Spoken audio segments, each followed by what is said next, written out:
ഇപ്പോൾ നാദർ ഷാ മാധ്യമങ്ങളോട് സംസാരിക്കുന്നു തത്സമയം.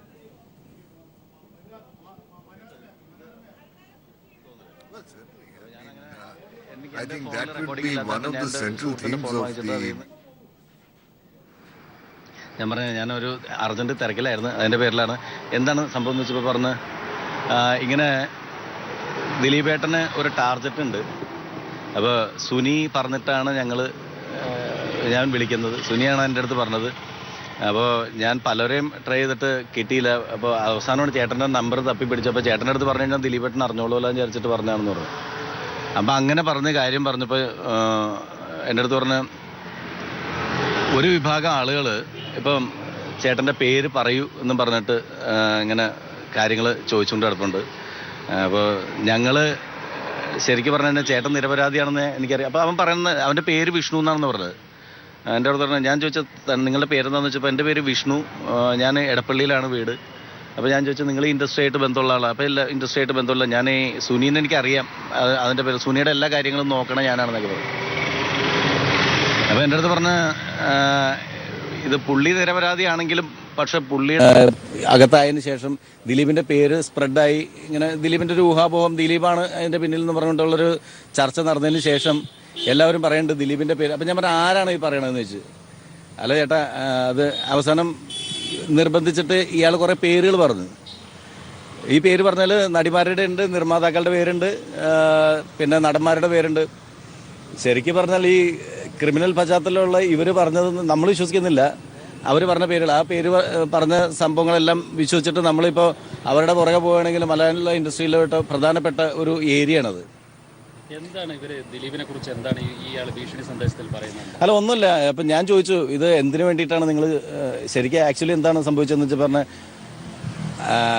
സുനി പറഞ്ഞത് അവൻ എങ്ങനെയാണ് എന്താണ് അവന് സ്വന്തമായിട്ട് ബ്ലാക്ക് മെയിൽ ചെയ്യാൻ വേണ്ടിയിട്ടാണ് ഇത് ചെയ്തത്. പക്ഷേ ഇപ്പോഴത്തെ അവസ്ഥയിൽ ദിലീപേട്ടൻ്റെ പേര് പറഞ്ഞ കാരണം കുറേ ആൾക്കാർ പറയുന്നുണ്ട് ദിലീപേട്ടൻ്റെ പേര് പറഞ്ഞോ, ഞങ്ങൾ അതിനെ സപ്പോർട്ട് ചെയ്യുക, ഇതിന് കേസും കാര്യങ്ങളൊക്കെ ആയിട്ടുള്ള കുറേ പൈസയുടെ ആവശ്യം വരുമല്ലോ, അപ്പോൾ ഞങ്ങൾ സപ്പോർട്ട് ചെയ്ത് ദിലീപിൻ്റെ പേര് പറയൂ എന്ന് പറഞ്ഞ് നിർബന്ധിക്കുന്നുണ്ട്. ഞങ്ങൾ പേര് പറയാതിരിക്കണമെങ്കിൽ ദിലീപേട്ടനെങ്കിലും കുറച്ച് കാശ്, കാരണം നമുക്ക് പേര് പറഞ്ഞു കഴിഞ്ഞാൽ അവർ പൈസ തരും. പേര് പറയാതിരിക്കണമെങ്കിൽ ദിലീപേട്ടൻ കാശ് തരണം. ഇതാണ് അവൻ്റെ ലക്ഷ്യം. എൻ്റെ അടുത്ത് പൈസ ഒന്നും പറഞ്ഞില്ല. അത് സിനിമ ഇൻഡസ്ട്രിയിൽ ശരിക്കും ഞാൻ പറയട്ടെ, പേഴ്സണലി ഞാൻ പറയാം, പുള്ളി പറഞ്ഞ പേരനുസരിച്ചിട്ടാണെങ്കിൽ പേരുകളനുസരിച്ചിട്ടാണെങ്കിൽ നമ്മളിതൊന്നും വിശ്വസിക്കില്ല. കാരണം ഏറ്റവും അടുത്ത മലയാള ഇൻഡസ്ട്രിയിലെ ഏറ്റവും ക്രീം ഒരു പേരുകളാണ് അതൊക്കെ. ദിലീപിന്റെ പേര് പറയൂ, ദിലീപിന്റെ പേര് പറയൂ എന്ന് പറഞ്ഞേക്കുന്നത് ഇൻഡസ്ട്രിയിലെ പ്രൊഡ്യൂസർ ലെവലിലുള്ളവരുണ്ട്, നടന്മാരുടെ ഇതുണ്ട്, നടിമാരുടെ പേര് പറഞ്ഞ് ഇയാൾ പറഞ്ഞ പേരുകൾ. അപ്പോൾ അത് ശരിക്കും പറഞ്ഞിട്ടുണ്ടെങ്കിൽ നമുക്ക് ചിരിയാണ് വന്നത്. കാരണം ഇത്രയും നമ്മളൊരിക്കലും പ്രതീക്ഷിക്കുക. കാരണം ഇവർക്ക് അതിൻ്റെ ആവശ്യമില്ല. ഇങ്ങനെ ദിലീപിൻ്റെ പേര് പറയൂ എന്ന് പറഞ്ഞിട്ട് ദിലീപിൻ്റെ പേര് പറയിപ്പിക്കേണ്ട ആവശ്യമില്ലാത്ത കുറേ ആൾക്കാരുടെ പേരൊക്കെ തന്നെ പറഞ്ഞത്. ഇത് അങ്ങനെ തന്നെ ആ ക്ലിപ്പ് ഞാൻ റെക്കോർഡ് ചെയ്തിട്ട് ദിലീപിന് അയച്ചു കൊടുത്തു. ദിലീപ് ഇത് അങ്ങനെ തന്നെ ഐജിക്ക് കൊടുത്തു. കാരണം വെച്ചിട്ടുണ്ടെങ്കിൽ ഇതിൽ നമുക്ക് കേൾക്കുമ്പോൾ, കാരണം ഇത് നമുക്ക് ഫേക്ക് കോളാണ്, ഇത് ശരിക്കും ഇയാളുടെ റിയലായിട്ട് ഇയാളുടെ ഫ്രണ്ടാണ്, ഇതാണ് നമുക്ക് അറിയാൻ പാടില്ല. അപ്പോൾ അതിൻ്റെ പേരിൽ പക്ഷേ ഇങ്ങനൊരു കോള് വന്നപ്പോൾ പൈസയൊക്കെ ആവശ്യപ്പെട്ട് അല്ലെങ്കിൽ മറ്റുള്ളവർ പൈസ കൊടുക്കാൻ തയ്യാറാണ്, പിന്നെ അല്ലെങ്കിൽ ദിലീപേട്ടൻ കാശ് തരണം എന്നൊക്കെ പറയുന്നുള്ള ഒരു ലൈനിൽ വന്നപ്പോൾ ആ ക്ലിപ്പ് എന്താണെങ്കിലും പോലീസിൽ കിടക്കട്ടെ എന്ന് വിചാരിച്ചു. ഈ പറഞ്ഞ പ്രകാരം ഒരു ബന്ധവുമില്ലാത്ത പേരാണ് താങ്കളുടെ, എന്തിനാണ് വിഷ്ണു നിങ്ങളെ സമീപിക്കുന്നത് ഈ ഭീഷണിയുമായി? ഞാൻ പറഞ്ഞില്ലേ, ദിലീപിൻ്റെ പേര് പറയാനാണെങ്കിൽ ഇപ്പം എന്നെ സമീപിച്ചെന്ന് വെച്ചിട്ടുണ്ടെങ്കിൽ ദിലീപിനെ ഞങ്ങൾ ഫോൺ ചെയ്താൽ പോലും നേരിട്ട് കിട്ടൂല. ഞാനൊക്കെ തന്നെ അത്യാവശ്യം മെസ്സേജ് അയച്ചിട്ട് വളരെ അർജൻറ്റ് മാറ്റർ ആണെങ്കിൽ അർജൻറ്റാണ് എന്ന് പറഞ്ഞിട്ട് മെസ്സേജ് അയച്ചതിന് ശേഷം അവൻ തിരിച്ചു വിളിക്കാറുള്ളത്. അപ്പോൾ ദിലീപിനെ ഡയറക്റ്റ് വിളിച്ചാൽ കിട്ടൂല എന്നറിയാം. അപ്പോൾ അതിന് എൻ്റെ അടുത്ത് വിളിച്ച് പറഞ്ഞിട്ടുണ്ടെങ്കിൽ കാര്യങ്ങൾ ദിലീപിലേക്ക് എത്തിക്കോളൂല. അത് തന്നെ എനിക്ക് ഉദ്ദേശം. ഇപ്പം ഏതാണ്ട് 2 മാസമായി കഴിഞ്ഞു. അപ്പോൾ ആ പേരും നമ്പറും സഹിതം പോലീസിന് നിങ്ങൾ ഇൻഫോം ചെയ്തു. എന്തുകൊണ്ട് പിന്നെ അതൊരു ഫോളോ അപ്പ് ഉണ്ടായില്ല? ഈ ഘട്ടത്തിൽ എന്തുകൊണ്ട് ഇത് പുറത്തു വരുന്നു? ഫോളോ അപ്പ് ഇല്ലാതെന്ന് വെച്ചാൽ എനിക്ക് തോന്നുന്നറിയാം, നമുക്ക് പോലും അത് വളരെ ഒരു സീരിയസ് ആയിട്ടുള്ളൊരു കോളായിരുന്നു, അല്ലെങ്കിൽ അങ്ങനെ ഒരു റിയൽ ആയിട്ടുള്ള ആൾ വിളിച്ചതാണെന്നുള്ളത് നമുക്ക് പോലും അങ്ങനെ സംശയിക്കുന്നില്ല. അപ്പോൾ പോലീസ് ഡിപ്പാർട്ട്മെന്റ് ആണെങ്കിലും അത് അന്വേഷിച്ചിട്ടുണ്ടാവും. അന്വേഷിച്ച് കഴിഞ്ഞപ്പോൾ ചിലപ്പോൾ അതിലെത്രത്തോളം സത്യം ഉണ്ടെന്നുള്ളത് അറിയില്ലായിരിക്കും. കാരണം എനിക്കറിയില്ല. ജയിലിൽ ഇത് വിഷ്ണു എന്നുള്ളത് ഒറിജിനൽ പേര് തന്നെയായിരിക്കാം സാധ്യത പോലും ഉണ്ടാവില്ല. കാരണം അയാളുടെ അടുത്ത് ഞാൻ പേര് വെച്ചപ്പോൾ എൻ്റെ പേര് വിഷ്ണു എന്ന് ഒരു എക്സർവായി ഒരു പേര് പറഞ്ഞിട്ടുണ്ടാവും ചിലപ്പോൾ. ഇങ്ങനെ ഒരു ഭീഷണിയൊക്കെ വന്ന സ്ഥിതിക്ക് അത് അന്വേഷിച്ചിട്ടുണ്ടാവില്ലേ? ഇല്ല അങ്ങനെയൊന്നുമില്ല, അങ്ങനെ പേരൊന്നും പറഞ്ഞിട്ടില്ല. കാരണം എന്ന് പറയുന്ന ആൾ ഈ സുനിലിന്റെ കൂടെ ജയിലിലുണ്ടെന്ന് ഒരു അന്വേഷണം നടത്തിയിട്ടില്ല ഈ കോൾ വന്നതിന് ശേഷം? അല്ല, ഞങ്ങൾ അമേരിക്ക പോകുന്നതിൻ്റെ ഒരാഴ്ച മുമ്പാണ് ഈ കോള് വരുന്നത്. അമേരിക്ക പോകുന്നതിൻ്റെ തലേ ദിവസം കണ്ടാണ് ദിലീപ് ഇത് DGPക്ക് കൊടുത്തത്. അത് കഴിഞ്ഞ പിന്നെ ഞങ്ങൾ പോയില്ലേ. പൾസർ സുനിയൊന്നും വിളിച്ചിട്ടില്ല. പൾസർ സുനി ഒന്നാമത് എനിക്ക് പൾസർ സുനിയുടെ ശബ്ദം അറിയാൻ പാടില്ല. ഇനി പൾസർ സുനിയാണോ വിളിച്ചത് അയാളുടെ കൂട്ടുകാരനാണെന്നൊന്നും അറിയാൻ പാടില്ല. ഈ വിഷ്ണു എന്ന് പറഞ്ഞിട്ട് വിളിച്ചത് ഇനി ഈ പുള്ളിക്കാരൻ തന്നെയാണോ അല്ലെങ്കിൽ വിഷ്ണു ആണോ XY അതറിയില്ല. അല്ല, ഇതിനു മുമ്പേ എവിടെയോ ഒരു സമയത്ത് നമ്മൾ വളരെ അർജൻറ്റായിട്ടിരിക്കുമ്പോൾ ഇതുപോലെ ചേട്ടാ എനിക്ക് നേരിട്ട് കാണണം.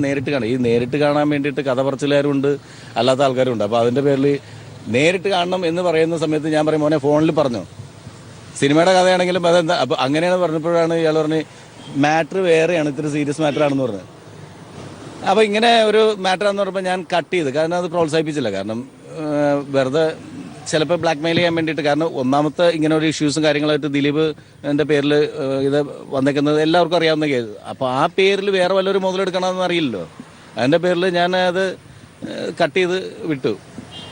പിന്നെ അതിനുശേഷം 2-3 ദിവസം കഴിഞ്ഞപ്പോഴും വീണ്ടും വിളിച്ചു. അപ്പോൾ ഞാൻ പുറത്തായിരുന്ന സമയത്താണ് എൻ്റെ നമ്പറിൽ വിളിച്ചിട്ട് പറഞ്ഞ് ഇത് ചേട്ടാ ഇത് വളരെ സീരിയസ് ആണ്, ദിലീപേട്ടന് രക്ഷിക്കാൻ വേണ്ടിയിട്ടാണ് ഞാൻ വിളിക്കുന്നത്. കാരണം ദിലീപേട്ടനെ എഗെയിൻസ്റ്റ് ആയിട്ട് ഒരു വിഭാഗം ഇറങ്ങി തിരിച്ചിട്ടുണ്ട്, ചേട്ടൻ അത് അറിയിക്കണം എന്നൊക്കെ പറഞ്ഞു കഴിഞ്ഞപ്പോഴാണ് ഞാൻ നേരെ എടുത്തിട്ട് റെക്കോർഡ് ചെയ്തത്. ഇല്ല അതൊന്നുമില്ല.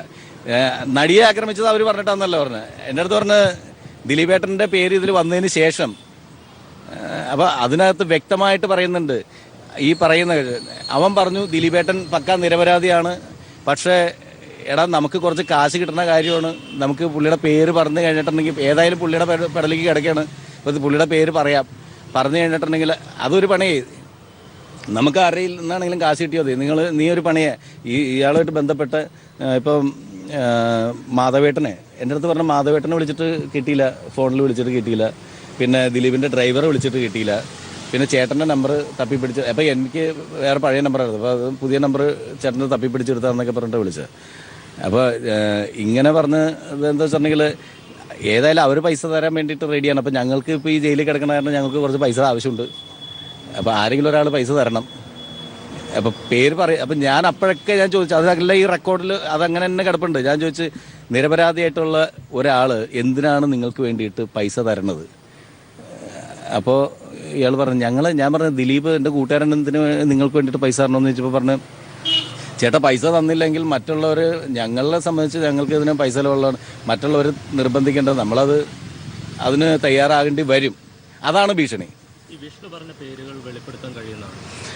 അത് ഡിപ്പാർട്ട്മെന്റിൽ നമ്മൾ കൊടുത്തേക്കുന്ന ടേപ്പല്ലേ, അത് പറയും. നടിമാരുടെ പേരുണ്ട്, പിന്നെ പ്രൊഡ്യൂസറുടെ പേരുണ്ട്, പ്രധാനപ്പെട്ട മലയാള ഇൻഡസ്ട്രിയിലെ ശരിക്കും പറഞ്ഞാൽ പുള്ളി പറഞ്ഞ പേരനുസരിച്ചിട്ട് നിൽക്കുകയാണെങ്കിൽ അത്യാവശ്യം ഇവിടെ ഷൂട്ടിങ്ങൊക്കെ നിൽക്കും. അതൊക്കെ സത്യമായിട്ട് ഭവിക്കുകയാണെങ്കിൽ അല്ല, അത് തന്നെയാണ് ഞാൻ ആലോചിച്ചത്. ഇത്ര ഒരിക്കലും ഞാൻ പറയട്ടെ, ഇത് ഇയാളുടെ ഈ കോള് വന്ന് നമ്മളത് റെക്കോർഡ് ചെയ്യും. എനിക്ക് ശരിക്കും പറഞ്ഞാൽ ഈ പേരുകളൊക്കെ പറയുന്നത് നമുക്ക് ചിരി വരും. അതുപോലെ കാരണം നമ്മളുടെ ഏറ്റവും ബന്ധപ്പെട്ട അടുത്ത് ഒരിക്കലും ദിലീപിനടുത്ത് അങ്ങനെ ചെയ്യേണ്ട കാര്യമില്ലാത്ത, ദിലീപിൻ്റെ അടുത്ത് അങ്ങനെ ഒരു കാര്യമില്ലാതെ ചെയ്യേണ്ട അങ്ങനെ ആ പേരുകളൊക്കെ തന്നെയാണ് പുള്ളി പറഞ്ഞത്. ഇൻഡസ്ട്രിയിലെ പ്രധാനപ്പെട്ട ആൾക്കാരുടെ പേരാണ് പറഞ്ഞത്.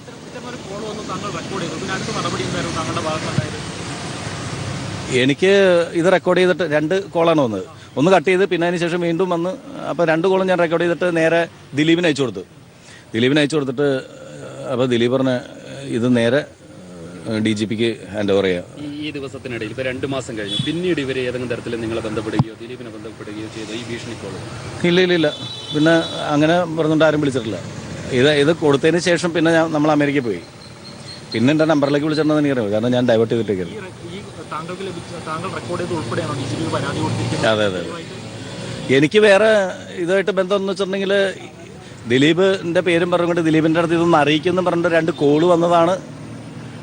ഇപ്പം ഞാനിത് നേരെ ദിലീപിനോട് ദിലീപ് അത് നേരെ DGPക്ക് കൊടുത്തത്. പിന്നെ എന്താ ദിലീപിൻ്റെ ഡ്രൈവർക്ക് എന്തോ ഒരു മെസ്സേജ് വന്നിട്ടുണ്ടായിരുന്നു.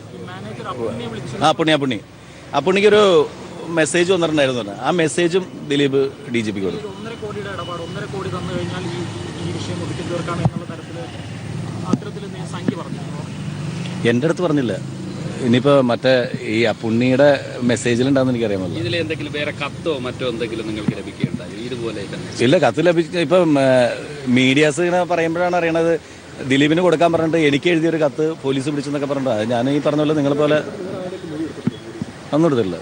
ഇല്ല ഇല്ല, ഉയർന്ന തലത്തിൽ താങ്കൾ പരാതി കൊടുത്തിട്ടും കഴിഞ്ഞ 2 മാസമായിട്ട് അത്തരത്തിലൊരു അന്വേഷണം. ഇത് അന്വേഷണത്തിന് ഞാൻ പറയട്ടെ, അതിന് ആ ഫോൺ കോളിൽ എനിക്ക് തോന്നുന്നത് അതിന് അത്രയും പ്രാധാന്യം ഉണ്ടാവുള്ളൂ. ഇപ്പം എനിക്ക് നമ്മളെ പോലുള്ള ഒരാൾക്ക് തോന്നിയേക്കുന്നത് പോലും അത് തന്നെയാണ്. കാരണം അയാളുടെ സംസാരത്തിൽ ഇത് അയാളുടെ ഫ്രണ്ടാണോ അല്ലെങ്കിൽ ഈ പേരെല്ലാം കേട്ടതിന് ശേഷം ഇത് വേറെ ഒരുത്തൻ ഇതിന് ഈ പേരിൽ ബ്ലാക്ക് മെയിൽ ചെയ്യാൻ വിളിച്ചതാണോ, ഇതൊന്നും അറിയാൻ പറ്റില്ല. ചിലപ്പോൾ പോലീസ് ഡിപ്പാർട്ട്മെൻറ്റ് അന്വേഷിച്ചിട്ട് ആ നമ്പർ ഉൾപ്പെടെ കൊടുത്തത്, നമ്മൾ വിളിച്ച നമ്പറില്ലേ ആ നമ്പർ ഉൾപ്പെടെ കൊടുത്തിട്ടുണ്ട്. ട്രേസ് ഔട്ട് ചെയ്തിട്ട് അതിൽ ചിലപ്പോൾ കാര്യമൊന്നും ഉണ്ടാവില്ല. അതുകൊണ്ടായിരിക്കും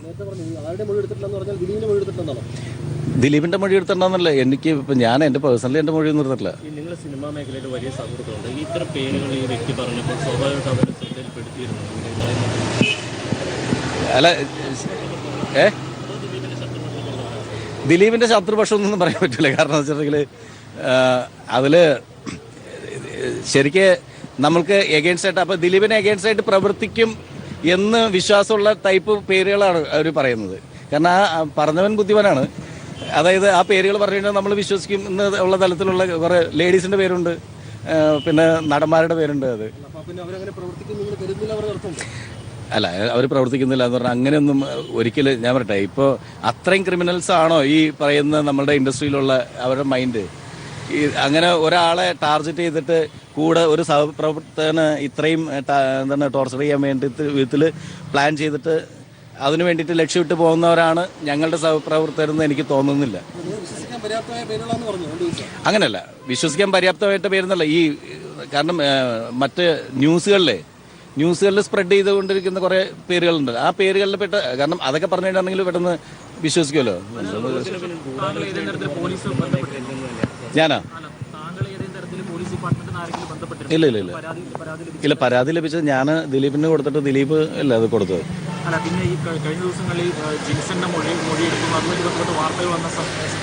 ഇല്ല ഇല്ല ഇല്ല ഇല്ല ഒന്നുമില്ല, പോലീസ് ഡിപ്പാർട്ട്മെന്റ് ഒന്നും വിളിച്ചിട്ടില്ല.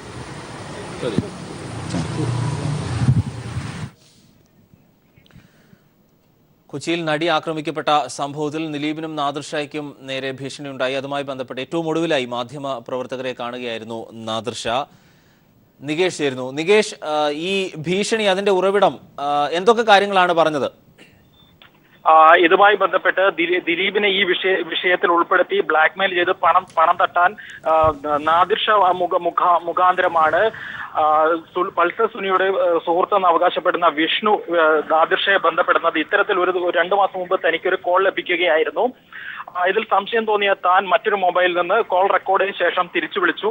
അപ്പോൾ ഇത്തരത്തിൽ ദിലീപിനെ ഉൾപ്പെടുത്തിക്കൊണ്ട് വലിയൊരു ഗൂഢാലോചന നടക്കുന്നുണ്ടെന്നും അതിൽ ദിലീപിന് നേരെയാണ് കാര്യങ്ങൾ നീങ്ങുന്നതെന്നും ഇത്തരത്തിൽ ദിലീപിനെ ഇതിൽ നിന്ന് രക്ഷപ്പെടുത്താൻ പണം തന്നു കഴിഞ്ഞാൽ രക്ഷപ്പെടുത്താം എന്നുമാണ് ഈ വിളിച്ച വിഷ്ണു എന്ന വ്യക്തി തന്നോട് പറഞ്ഞത്. താൻ ഈ വിവരം ദിലീപിനെ അറിയിക്കുകയും കൂടാതെ DGPക്ക് ഇത് സംബന്ധിച്ച് താൻ റെക്കോർഡ് ചെയ്ത രേഖകൾ ഉൾപ്പെടെ DGPക്ക് പരാതി നൽകുകയാണ് ചെയ്തതെന്നാണ് നാദിർ ഷാ ഇപ്പോൾ വെളിപ്പെടുത്തിയിരിക്കുന്നത്. ജിഷ്ണു എന്ന വ്യക്തിയാണ് തന്നെ വിളിച്ചത്. പക്ഷേ തുടർന്ന്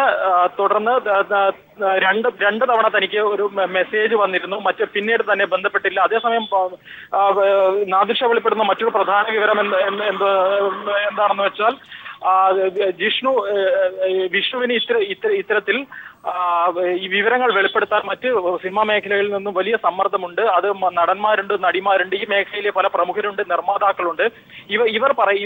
ഇവരുടെ സമ്മർദ്ദവും കൂടിയുണ്ട് ദിലീപിനെതിരെ ഇത്തരത്തിൽ മൊഴി നൽകണമെന്നുള്ള തരത്തിൽ. അതുകൊണ്ട് തന്നെ ദിലീപിനെ രക്ഷിക്കുന്നതിനായാണ് താങ്കളെ ബന്ധപ്പെടുന്നതെന്നും ദിലീപിനെ നേരിട്ട് വിളിച്ച് കിട്ടാത്തത് മൂലമാണ് ദിലീപിന്റെ ഇൻഡസ്ട്രിയിലെ ഏറ്റവും അടുത്ത സുഹൃത്തായ നാദിർ ഷായി ബന്ധപ്പെടുന്നതെന്ന് പറഞ്ഞുകൊണ്ടാണ് വിഷ്ണു നാദിർ ഷായെ നാദിർഷയെ വിളിക്കുന്നത്. ഇത്തരത്തിലൊരു കോൾ ലഭിച്ച ശേഷം താൻ ദിലീപിനോട് ബന്ധപ്പെടുകയും ദിലീപും താനും കൂടി ഉന്നത പോലീസ് ഉദ്യോഗസ്ഥർക്ക് പരാതി നൽകുകയും ചെയ്തു എന്നാണ് നാദിർഷ ഇപ്പോൾ മാധ്യമങ്ങളോട് വെളിപ്പെടുത്തിയിരിക്കുന്നത്.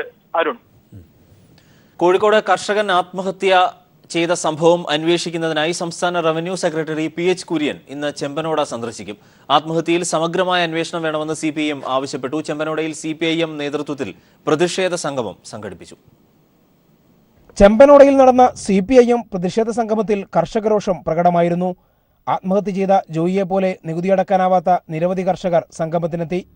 ജോയിയുടെ ആത്മഹത്യയിൽ സമഗ്ര അന്വേഷണം നടത്തുക, കർഷകരെ വേട്ടയാടുന്ന റവന്യൂ അധികാരികൾക്കെതിരെ നടപടിയെടുക്കുക, ചക്കിട്ടപ്പാറ പഞ്ചായത്തിലെ മുഴുവൻ ഭൂപ്രശ്നങ്ങളും അടിയന്തരമായി പരിഹരിക്കുക എന്നീ ആവശ്യങ്ങളാണ് CPIM മുന്നോട്ട് വച്ചത്. ചക്കിട്ടപ്പാറയിലെ അർഹരായ മുഴുവൻ കർഷകർക്കും ഉപാധിരഹിത പട്ടയം നൽകാൻ നടപടിയെടുക്കണമെന്ന് CPIM area secretary NP Babu പറഞ്ഞു. വർഷങ്ങളായി ഭൂമി കൈവശം വെക്കുന്ന കൃഷിക്കാരുണ്ട്. ആ ഭൂമിക്ക് കൈവശ കൃഷിക്കാർക്ക് ഉപാധിരഹിത പട്ടയം നൽകാൻ വേണ്ടി കഴിയണം. അതുപോലെ തന്നെ ഭൂനികുതി സ്വീകരിക്കാത്ത കൃഷിക്കാരുണ്ട്. അവരുടെ ഭൂനികുതി സ്വീകരിക്കാൻ ആവശ്യമായ നടപടികളും ഗവൺമെന്റിന്റെ ഭാഗത്തുനിന്നുണ്ടാവണം. അതേസമയം കർഷകന്റെ ആത്മഹത്യയിൽ വിവിധ തലങ്ങളിൽ അന്വേഷണം പുരോഗമിക്കുകയാണ്. സംസ്ഥാന സർക്കാർ നിയോഗിച്ച റവന്യൂ സെക്രട്ടറി ഇന്ന് ചെമ്പനോടയിലെത്തും. വില്ലേജ് ഓഫീസും ജോയിയുടെ വീടും റവന്യൂ സെക്രട്ടറി സന്ദർശിക്കും. റവന്യൂ രേഖകളിൽ കൃത്രിമം നടത്തിയെന്ന പരാതിയിൽ താലൂക്ക് ഓഫീസിൽ പരിശോധന നടത്താൻ വിജിലൻസ് സംഘവും തീരുമാനിച്ചിട്ടുണ്ട്. ജില്ലാ കലക്ടർ നിർദ്ദേശമനുസരിച്ച് ലാൻഡ് റവന്യൂ ഡെപ്യൂട്ടി കലക്ടറും വകുപ്പ് തല അന്വേഷണം നടത്തിവരികയാണ്. News bureau, Kozhikode. സൗദി അറേബ്യയിലെ മക്കയിലുണ്ടായ ഭീകരാക്രമണ ശ്രമം സുരക്ഷാ സേന തകർത്തു. ഹറം പള്ളിയെ ലക്ഷ്യമാക്കിയായിരുന്നു ആക്രമണം എന്ന് സൗദി ആഭ്യന്തര വകുപ്പ് അറിയിച്ചു. റംസാനിലെ അവസാന വെള്ളിയാഴ്ച പ്രാർത്ഥന നടക്കവെയായിരുന്നു ആക്രമണം. മേഖലയിൽ വൻ പോലീസ് സന്നാഹത്തെ വിന്യസിച്ചു. മക്കയിലെ ഹൈ അജിയാസ് അൽ സുഫായിൽ സംശയം തോന്നിയ കേന്ദ്രം പോലീസ് വളഞ്ഞപ്പോഴാണ് ഭീകരവാദിയെന്ന് സംശയിക്കുന്നയാൾ സ്വയം പൊട്ടിത്തെറിച്ചത്. മക്കയിലും ജിദ്ദയിലും ഭീകരരുമായി ബന്ധമുണ്ടെന്ന് സംശയിക്കുന്നവർ പോലീസ് പിടിയിലായി. ഇവരുടെ താമസ കേന്ദ്രം പോലീസ് വളയുകയായിരുന്നു. ഒരാളെ മക്കയിലെ അൽ അലീസ ഡിസ്ട്രിക്റ്റിലും മറ്റൊരാളെ ഉമ്മുസലാമിലുമാണ് പിടികൂടിയത്. പെട്രോളിംഗ് വിഭാഗം, കുറ്റാന്വേഷണ വിഭാഗം തുടങ്ങിയവർ സ്ഥലം വളഞ്ഞ് കനത്ത പോലീസ് വലയം തീർത്താണ് ഭീകരരെ പിടികൂടിയത്. തുടർന്നുള്ള പരിശോധനയ്ക്കിടെ മക്കയിൽ തന്നെ അജ്വാസ് അൽ മസാഫിയിൽ ഭീകരർ ഒളിച്ചിരുന്ന വീട് സുരക്ഷാസേന വളഞ്ഞു. റംസാനിൽ ലക്ഷക്കണക്കിന് തീർത്ഥാടകരുള്ള സമയത്ത് മക്കയിൽ ഭീകരരെ പിടികൂടാനായത് ഏറെ പ്രാധാന്യത്തോടെയാണ് സുരക്ഷാസേന കാണുന്നത്. സൗദി ഭരണാധികാരി സൽമാൻ രാജാവും കിരീടാവകാശി മുഹമ്മദ് ബിൻ സൽമാൻ രാജകുമാരനും ഭരണരംഗത്തെ പ്രമുഖരുമെല്ലാം മക്കയിലുണ്ട്. News desk. മറ്റ് ഗൾഫ് രാജ്യങ്ങളുമായി ഖത്തർ എന്ന് വേർപിരിയേണ്ടി വരുമെന്ന് UAE. ഖത്തർ രാഷ്ട്രീയ അപക്വത കാണിക്കുന്നുവെന്നും UAE വിദേശകാര്യമന്ത്രി അൻവർ ഗർഗാഷ്. എന്നാൽ ഖത്തർ പ്രതിസന്ധിയിൽ അമേരിക്കൻ മധ്യസ്ഥം വേണ്ട എന്ന് ഗൾഫ് രാജ്യങ്ങൾ. മറ്റ് ഗൾഫ് രാജ്യങ്ങളുമായുള്ള പ്രശ്നങ്ങൾ പരിഹരിക്കുന്നതിൽ ഖത്തർ കാണിക്കുന്ന അപക്വമായ നിലപാട് ആ രാജ്യവുമായി എന്നേക്കുമായുള്ള വിട്ടുപിരിയലിൽ എത്തിച്ചേരുമെന്ന് UAE വിദേശകാര്യമന്ത്രി അൻവർ ഗർഗാഷ് ട്വിറ്ററിൽ വ്യക്തമാക്കി. ഖത്തർ എന്ന സഹോദരൻ നിലവിലുള്ള രാഷ്ട്രീയ സ്ഥിതിഗതികൾ ഗൗരവത്തോടെ കാണണമെന്നും ഇറാനോ തുർക്കിയോ ലെബനനോ അല്ല നമ്മുടെ കാര്യങ്ങൾ ചർച്ച ചെയ്യാനുള്ള സ്ഥലങ്ങളെന്ന കാര്യം ഓർമ്മിക്കണമെന്നും അൻവർ ഗർഗാഷ് ഓർമ്മിപ്പിച്ചു. മേഖലയിലെ തീവ്രവാദ സാന്നിധ്യം സംബന്ധിച്ച് ഖത്തർ തീരെ ഗൗരവമായി കാണുന്നില്ല. പലതും ചോർത്തിക്കൊടുത്തും മാധ്യമങ്ങളിലൂടെ അവാസ്തവങ്ങൾ പ്രചരിപ്പിച്ചും രാഷ്ട്രീയ കുട്ടിക്കളിയാണ് ഖത്തർ ഇപ്പോൾ നടത്തുന്നത്. ഇപ്പോഴത്തെ പ്രതിസന്ധി നീണ്ടുപോയാൽ ഖത്തറിന് എന്നേക്കുമായി മറ്റ് ഗൾഫ് രാജ്യങ്ങൾ വേർപെടുത്തുമെന്നും അൻവർ ഗർഗാഷ് ഓർമ്മിപ്പിച്ചു. അതേസമയം ഖത്തർ പ്രതിസന്ധി ഗൾഫ് രാജ്യങ്ങളുടെ ആഭ്യന്തര വിഷയമാണെന്നും കുവൈറ്റ് മധ്യസ്ഥം വഹിക്കുന്നുണ്ടെന്നും അമേരിക്കയിലെ UAE അംബാസിഡർ വ്യക്തമാക്കി. മേഖലയിലെ ഇപ്പോഴത്തെ പ്രതിസന്ധിയിൽ ഇടപെടാമെന്ന അമേരിക്കയുടെ നിർദ്ദേശത്തോട് വാഷിംഗ്ടണിൽ പ്രതികരിക്കുകയായിരുന്നു അംബാസിഡർ. ഖത്തറുമായുള്ള പ്രശ്നം നയപരവും സാമ്പത്തികവുമായ നിലയിൽ നേരിടുമെന്നും സൈനിക നടപടി ഉണ്ടാവില്ലെന്നും ഗൾഫ് രാജ്യങ്ങൾ വ്യക്തമാക്കി. News bureau, Dubai. പ്രധാനമന്ത്രി നരേന്ദ്രമോദിയുടെ 2 ദിവസത്തെ വാഷിംഗ്ടൺ സന്ദർശനത്തിന് ഇന്ന് തുടക്കമായി. അമേരിക്കൻ പ്രസിഡന്റ് ഡൊണാൾഡ് ട്രംപുമായി തിങ്കളാഴ്ച വൈറ്റ് ഹൌസിൽ കൂടിക്കാഴ്ച നടത്തും. മോദി ട്രംപ് കൂടിക്കാഴ്ചയിൽ H-1B വിസ പ്രശ്നം ചർച്ചയാകില്ല എന്ന് വൈറ്റ് ഹൌസ്. ട്രംപ് അധികാരമേറ്റതിനു ശേഷമുള്ള നരേന്ദ്രമോദിയുടെ ആദ്യ വാഷിംഗ്ടൺ സന്ദർശനമാണ് ഇത്. ഭീകരതയും പാകിസ്ഥാനോടുള്ള US സമീപനവും വ്യാവസായിക നയങ്ങളും ചർച്ചയാകും. അമേരിക്കൻ പ്രസിഡന്റായി ഡൊണാൾഡ് ട്രംപ് അധികാരമേറ്റതിനു ശേഷം ആദ്യമായാണ് പ്രധാനമന്ത്രി നരേന്ദ്രമോദി കൂടിക്കാഴ്ചയ്ക്കായി വാഷിംഗ്ടണിലേക്ക് തിരിക്കുന്നത്. നാളെ ആരംഭിക്കുന്ന 2 ദിവസത്തെ വാഷിംഗ്ടൺ സന്ദർശനത്തിനിടെ തിങ്കളാഴ്ച വൈറ്റ് ഹൌസിലാണ് മോദി ട്രംപ് കൂടിക്കാഴ്ച. ഇന്ത്യൻ പ്രധാനമന്ത്രിയുടെ സന്ദർശനത്തിന് മുന്നോടിയായി $3 മില്യൺ അത്യാധുനിക ഡ്രോണുകൾ ഇന്ത്യക്ക് വിൽക്കാൻ US കോൺഗ്രസ് അനുമതി നൽകി. നാറ്റോയ്ക്ക് പുറത്തുള്ള രാജ്യത്തിന് US ആദ്യമായാണ് ഡ്രോണുകൾ വിൽക്കുന്നത്. ബറാക് ഒബാമ ഇന്ത്യയുമായി പുലർത്തിയ നയം തുടരാൻ ട്രംപും തയ്യാറാണെന്നതിന്റെ സൂചനയായി US കോൺഗ്രസിന്റെ ഈ തീരുമാനം. അമേരിക്കൻ നിർമ്മിത ഡ്രോണുകൾ സ്വന്തമാക്കാനുള്ള താൽപര്യം നേരത്തെ ഇന്ത്യ അറിയിച്ചിരുന്നതാണ്. ഭീകരവാദവും പാകിസ്ഥാനോടുള്ള അമേരിക്കൻ സമീപനവും ഇരു നേതാക്കളും തമ്മിലുള്ള കൂടിക്കാഴ്ചയിൽ വിഷയമാകും. പ്രതിരോധ മേഖലയ്ക്കൊപ്പം വാണിജ്യ മേഖലകളിലെ സംയുക്ത വികസന നയങ്ങളും ചർച്ച ചെയ്യും. പിന്നീട് വാഷിംഗ്ടണിലെ ഇന്ത്യൻ സമൂഹം ഒരുക്കുന്ന വിരുന്നിലും പ്രധാനമന്ത്രി നരേന്ദ്രമോദി പങ്കെടുക്കും. കഴിഞ്ഞ നവംബറിൽ അമേരിക്കൻ പ്രസിഡന്റായി ട്രംപ് അധികാരമേറ്റതിനു ശേഷം 3 തവണ ഇരു നേതാക്കളും ഫോണിലൂടെ സംസാരിച്ചിരുന്നെങ്കിലും വൈറ്റ് ഹൌസിൽ വച്ചുള്ള കൂടിക്കാഴ്ച ഇതാദ്യമാണ്. News bureau, Delhi. ശബരിമലയിലെ പുതിയ കൊടിമരത്തിന്റെ പ്രതിഷ്ഠ നാളെ നടക്കും. രാവിലെ 11:50-നും 1:40-നും ഇടയിലുള്ള മുഹൂർത്തത്തിലായിരിക്കും പ്രതിഷ്ഠാ ചടങ്ങുകൾ നടക്കുക. 3.25 കോടിയോളം രൂപ മുടക്കിയാണ് ശബരിമലയിൽ പുതിയ കൊടിമരം തയ്യാറാക്കിയിരിക്കുന്നത്. ശബരിമലയിലെ പഴയ കൊടിമരം കാലപ്പഴക്കത്താൽ ക്ഷയിച്ചു തുടങ്ങിയതിനെ തുടർന്നാണ് ദേവപ്രശ്ന വിധി പ്രകാരം പുതിയ കൊടിമരം സ്ഥാപിക്കാൻ തീരുമാനിച്ചത്. തുടർന്ന് വനം വകുപ്പിന്റെ അനുമതിയോടെ കോന്നി വനത്തിൽ നിന്നും ലക്ഷണമൊത്ത തേക്കിൻ തടി മുറിച്ച് ആചാരവിധി പ്രകാരം വെട്ടി തൈലാദിവാസത്തിനു ശേഷം സന്നിധാനത്തെത്തിച്ചിരുന്നു. ഇതിൽ സ്വർണ്ണപ്പറകൾ സ്ഥാപിക്കുകയും ചെയ്തു. കൊടിമരത്തിന്റെ ഏറ്റവും സുപ്രധാനമായ ചടങ്ങാണ് ധ്വജപ്രതിഷ്ഠ. നാളെ രാവിലെ 11:50-നും 1:40-നും ഇടയിലായിരിക്കും ധ്വജപ്രതിഷ്ഠ നടക്കുക. തന്ത്രി കണ്ഠര രാജീവരുടെയും മേൽശാന്തി TM ഉണ്ണികൃഷ്ണൻ നമ്പൂതിരിയുടെയും മേൽനോട്ടത്തിലായിരിക്കും ചടങ്ങുകൾ. ശബരിമലയിൽ അയ്യപ്പ ഭഗവാന്റെ നിറചൈതന്യം വിശ്വോത്തരമായി എത്തിക്കുന്നതിന് വേണ്ടിയുള്ള ശബരിമല സ്വർണ്ണ കൊടിമരത്തിൻ്റെ നിർമ്മാണ പ്രവർത്തനങ്ങൾ ഏതാണ്ട് പൂർത്തീകരിച്ചു കൊണ്ടിരിക്കുന്നു. ജൂൺ 25 ധ്വജപ്രതിഷ്ഠ നടക്കുകയാണ്. ശബരിമലയിൽ പുതിയ കൊടിമര പ്രതിഷ്ഠയ്ക്ക് ശേഷമുള്ള ആദ്യ ഉത്സവത്തിന് 28-ന് കൊടിയേറും. ഉത്സവത്തിന്റെ ഭാഗമായി 10 ദിവസത്തെ ഉത്സവ ബലി അടക്കമുള്ള ചടങ്ങുകളും നടക്കും. ജൂലൈ 7-ന് പമ്പയിലെ ആറാട്ടോടെയായിരിക്കും ഉത്സവം സമാപിക്കുക. 3,20,30,000 രൂപയാണ് പുതിയ കൊടിമരത്തിന് ചിലവ്. ഹൈദരാബാദ് ആസ്ഥാനമായുള്ള ഒരു സ്വകാര്യ സ്ഥാപനത്തിന്റെ വഴിപാടായാണ് കൊടിമരത്തിന്റെ തുക ലഭിച്ചത്. News bureau, Pathanamthitta.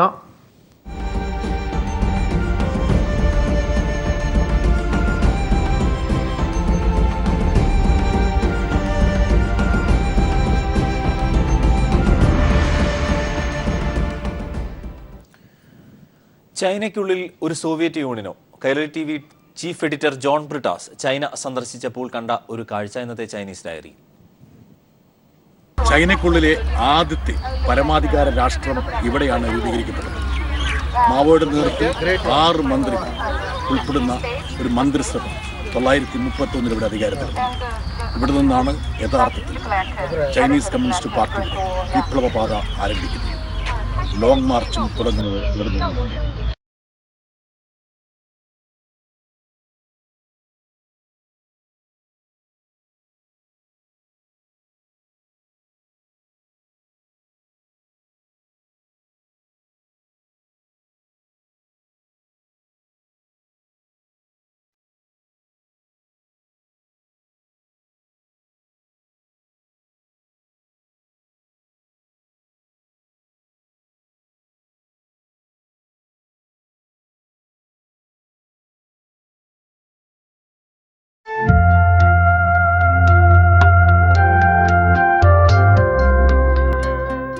പലർക്കും അറിയാത്തൊരു കാര്യമുണ്ട്. ചൈനയ്ക്കുമുണ്ട് ഒരു സോവിയറ്റ് റിപ്പബ്ലിക് പശ്ചാത്തലം. ചൈന എന്ന വിസ്തൃത ഭൂമിക്കുള്ളിൽ 931 മാവോ സേതുങ്ങും കമ്മ്യൂണിസ്റ്റ് പാർട്ടിയും രൂപീകരിച്ച പരമാധികാര രാഷ്ട്രമാണ് സോവിയറ്റ് റിപ്പബ്ലിക് ഓഫ് ചൈന. വടക്ക് കിഴക്കൻ മേഖലയിൽ ഏതാനും പ്രവിശ്യകളടങ്ങുന്ന ഭരണ സംവിധാനമായിരുന്നു ഇത്. 6 വർഷം മാത്രമേ ഈ പരീക്ഷണം നീണ്ടുനിന്നുള്ളൂ എങ്കിലും വിപ്ലവാനന്തര ചൈനയെക്കുറിച്ചുള്ള ചിന്തകളാണ് ഈ പരീക്ഷണ സർക്കാർ ജനങ്ങൾക്ക് പകർന്നു നൽകിയത്.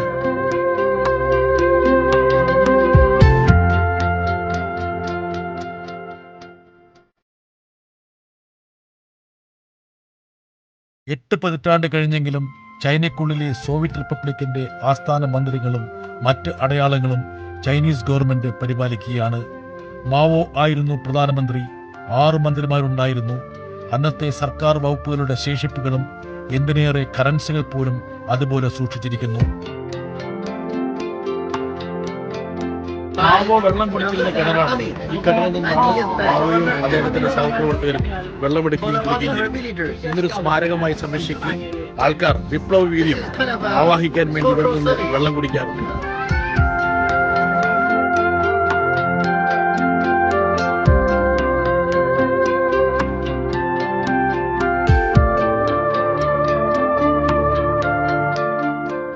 കുമിന്താങ്ങുമായി തുടർച്ചയായി ഏറ്റുമുട്ടിയ ചെമ്പടയ്ക്ക് 1.5 ലക്ഷത്തോളം പേരുടെ അംഗബലവും ഉണ്ടായിരുന്നു. മാവോയുടെ താമസ കേന്ദ്രത്തിനോട് ചേർന്ന മരത്തിലാണ് കുമിന്താങ്ങിന്റെ ബോംബ് വർഷം നടന്നത്. തുടർന്ന് മറ്റൊരു സ്ഥലത്തേക്ക് സോവിയറ്റ് റിപ്പബ്ലിക്കിന്റെ ആസ്ഥാനം മാറ്റുകയും ചെയ്തു. ഈ പുറകിലുള്ള ബിൽഡിങ്ങിൽ മാവോ ജോലി ചെയ്തുകൊണ്ടിരിക്കുമ്പോഴാണ് ഈ മരത്തിന് മുകളിൽ ഒരു ബോംബ് വീണത്. വളരെ സുപ്രധാനമായ ഒരു മരമായിട്ടാണ് ഇന്ന് ചൈനക്കാർ ഇതിനെ കാണുന്നത്. അതുകൊണ്ട് തന്നെ ഇതിനെ കിങ് ഓഫ് ട്രീസ് അല്ല, എല്ലാ മരങ്ങളുടെയും രാജാവ് എന്നുള്ള പേരിലാണ് ഈ മരം അറിയപ്പെടുന്നത്.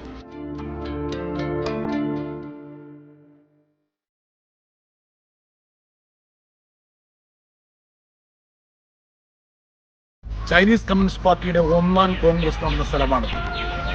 ഇവിടെയാണ് മാവോയുടെ നേതൃത്വത്തിൽ ലോങ് മാർച്ച് ആരംഭിക്കാനുള്ള തീരുമാനം കൈക്കൊണ്ടത്. ചൈനീസ് കമ്മ്യൂണിസ്റ്റ് പാർട്ടിയുടെ 1ാം കോൺഗ്രസ് വേദിയിൽ നിന്ന് കേരളയ്ക്ക് വേണ്ടി ജോൺ ബ്രിട്ടൻസ്.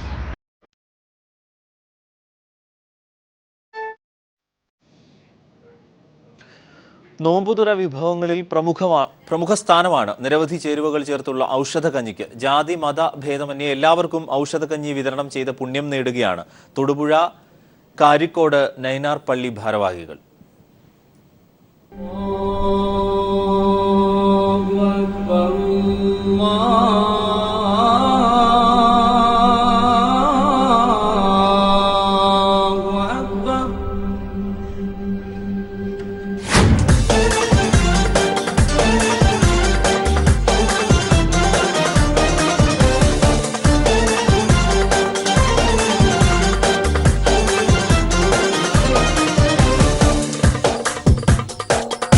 ഉലുവ, ജീരകം, ആശാളി, ഉള്ളി, കറിവേപ്പ് തുടങ്ങി നിരവധി ചേരുവകൾ ചേർത്താണ് ഔഷധക്കഞ്ഞി ഉണ്ടാക്കുന്നത്. വർഷങ്ങളായി റംസാനിലെ എല്ലാ ദിവസങ്ങളിലും കാരിക്കോട് നൈനാർ പള്ളിയിൽ ഈ പതിവുണ്ട്. നേരത്തെ പട്ടാളത്തിലായിരുന്ന സിബി കാസിമിന്റെ നേതൃത്വത്തിലാണ് പാചകം. ഈ കഞ്ഞി എന്ന് പറഞ്ഞാൽ വലിയ ഔഷധ ഗുണമുള്ള കഞ്ഞിയാണ്. നോമ്പ് വെച്ച് കുടിക്കുന്ന ക്ഷീണം മാറും. എല്ലാ ഉന്മേഷം നല്ലതാണിത്. സഹായങ്ങളുമായി ഇമാം അബ്ദുൾ റഷീദ് മൗലവിയും ജമാഅത്ത് പ്രസിഡന്റ് പി അസീസ് ഹാജിയും അടക്കമുള്ളവരുമുണ്ട്. അതായത് കാരിക്കോട് ഭഗവതി ക്ഷേത്രവും നീനാർ പള്ളിയും മുതൽക്കോടം ചർച്ചും എല്ലാം തിരുവിതാംകൂർ രാജാവിൻ്റെ കാലഘട്ടത്തിൽ പണിതാണ് എന്നുള്ളതാണ് ഐതിഹ്യം. ഇവിടെ കാലങ്ങളായി ഇവിടെ റംദാൻ പരിപാടികളിൽ ഈ ഉലുവക്കഞ്ഞി, അതായത് ഔഷധക്കഞ്ഞി വെച്ച് വിതരണം തുടങ്ങിയിട്ട് വർഷങ്ങളോളമായി. അസർ നമസ്കാര ശേഷം പരിസരത്തെ വീടുകളിലേക്കുള്ള വിതരണം ആരംഭിക്കും. രാവിലെ 9 മണിയോടെ ആരംഭിക്കുന്ന പാചകവും വിതരണവും വൈകിട്ട് 7 മണിയോടെയാണ് അവസാനിക്കുന്നത്. News bureau, Idukki. കൊല്ലം കുരിപ്പള്ളി സ്വദേശി മുഹമ്മദ് അഫ്സൽ അന്തരിച്ചു. സജീവ് ഖാൻ ഫൗസിയ ദമ്പതികളുടെ മകനാണ് മുഹമ്മദ് അഫ്സൽ. ഖബറടക്കം കുരിപ്പള്ളി ജുമാ മസ്ജിദിൽ നടന്നു. ആമിന, ഹാജറ എന്നിവർ സഹോദരങ്ങളാണ്.